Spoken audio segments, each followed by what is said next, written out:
still is in the earth today. And there's not a book that has ever been revealed in this world that anybody can stand up and say, we have preserved the Torah of Musa. If they said it, you're liars. You don't know what is the Torah of Musa.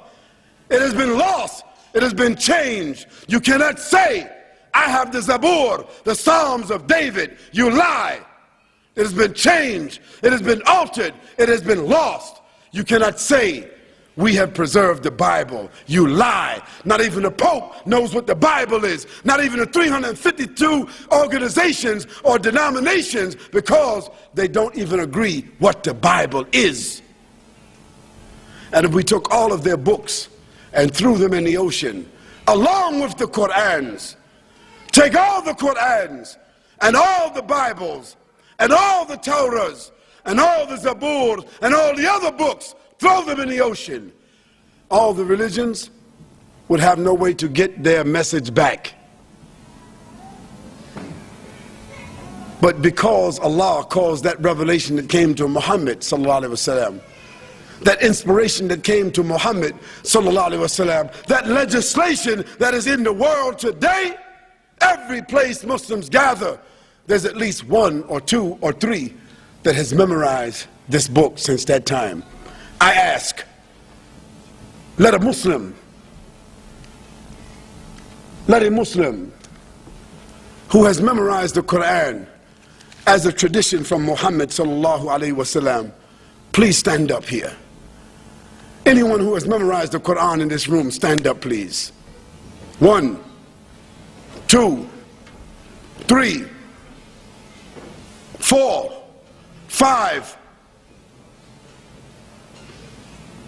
I have never been anywhere in the world and made that statement where at least one Muslim could not stand up and say, I have memorized the entire Quran.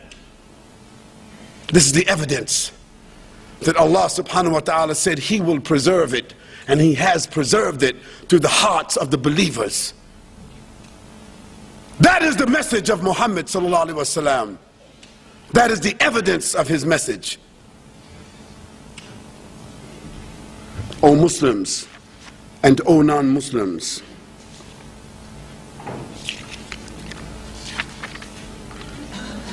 the Prophet Muhammad sallallahu alaihi wasallam was the only prophet that realized his vision, and he became the executive and the law preserver.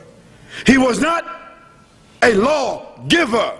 No, the law came from Allah, but he was the executive that executed and guarded that law. Muhammad sallallahu alaihi wasallam, he taught the whole of humanity. He passed on his teaching so that the Quran was preserved and his Sunnah was preserved. We have with us today books like Sahih al-Bukhari, Sahih Muslim, Abu Dawood, Tirmidhi, Nasa'i. We have these books, the Sahih Sitta, among them more than 14,000 documented authentic ahadiths from the Prophet sallallahu alaihi wasallam that we can trace right back to his mouth, that we can trace right back to his behavior, that we can trace right back to his approval. No one else has a posterity of documentation like that. The Prophet sallallahu alaihi wasallam established a model of government that lasted from that time all the way to 1924. From that time, in the 7th century, to 1924. How many centuries is that, Muslims? 1,200 years. The model of government lasted of those following the Prophet sallallahu alaihi wasallam. And that model of government will come back. It will return. It must return. For Allah subhanahu wa ta'ala, He chose it, and He says, هو الذي أرسل رسوله بالهدى ودين الحق ليظهره على الدين كله ولو كره الكافرون. It is He, Allah subhanahu wa ta'ala, that sent His messenger sallallahu alayhi wa sallam with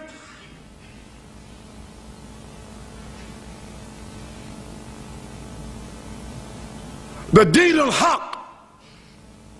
He sent them with the guidance al-Islam, and the deen al-haq, al-Islam, the guidance, the sunnah, and deen al-Islam, in order that it may be victorious, that it may be over, that it may be superior, that it may be in a position of leverage over every other system. وَلَوْ كَرِهَ الْكَافِرُونَ. Even if the unbelievers don't like it.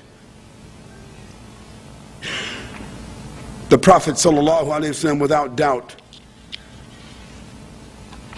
was the man who brought the most powerful message to this world. A man by the name of Michael J. Hart. He said, and who was Michael Hart? Michael Hart was a contemporary historian and mathematician, and he gathered other historians and biographers together, and they said, let us compile a list of the 100 most profound human beings in history. And to make a long story short,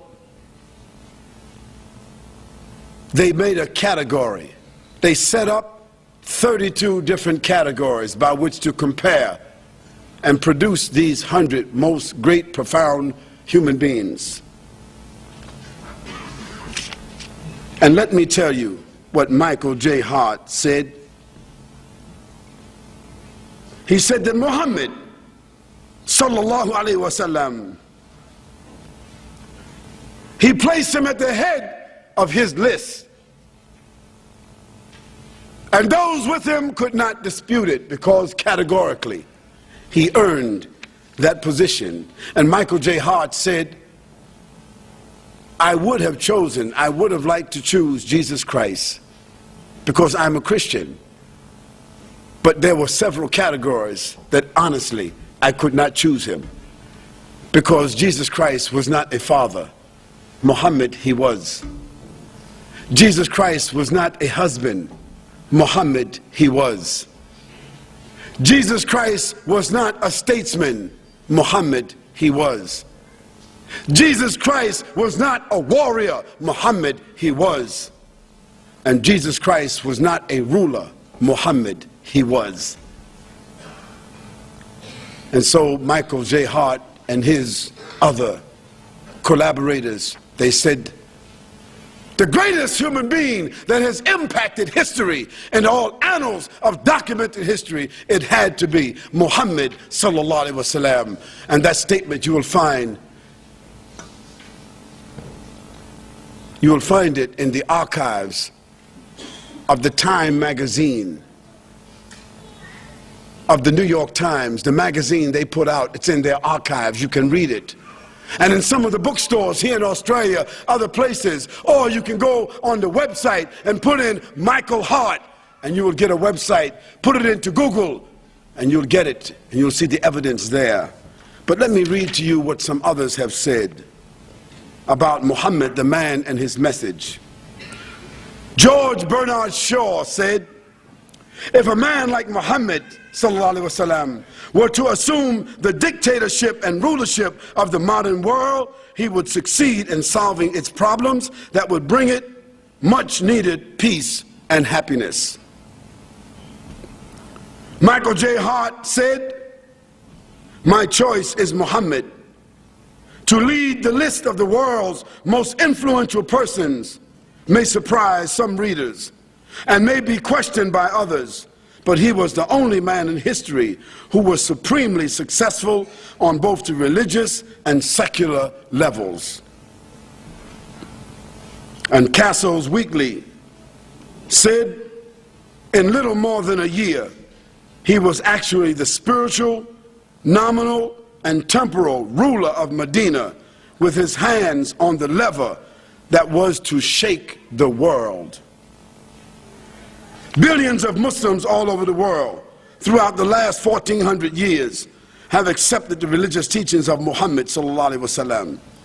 And illiterate, often brought up in the harsh desert climate of Arabia, transformed a backward society into a great civilization. O Muslims and non-Muslims, Muhammad, according to the Quran, he was a witness over the believers. He was no more than a messenger. He was a man dealing gently with all people. He was a great favor. He was sent with an irrefutable truth. He was that unlettered prophet. He was a mercy and a messenger. He was a mercy to mankind.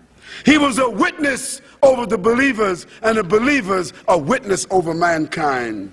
He was a mercy to the world. He was the best example to follow.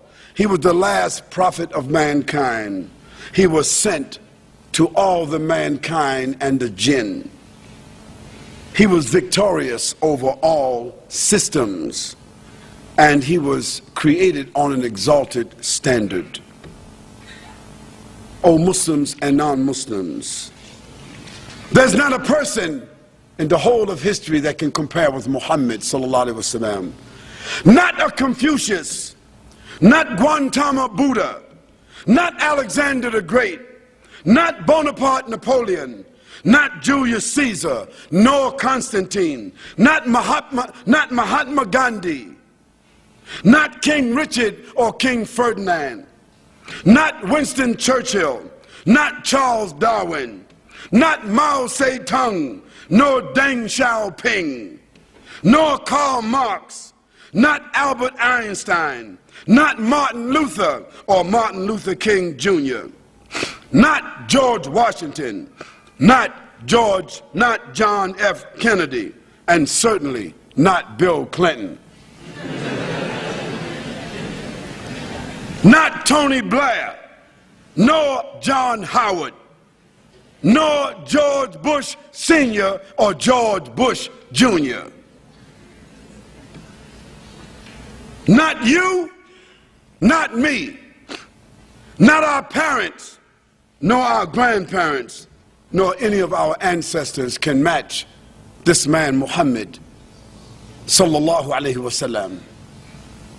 You.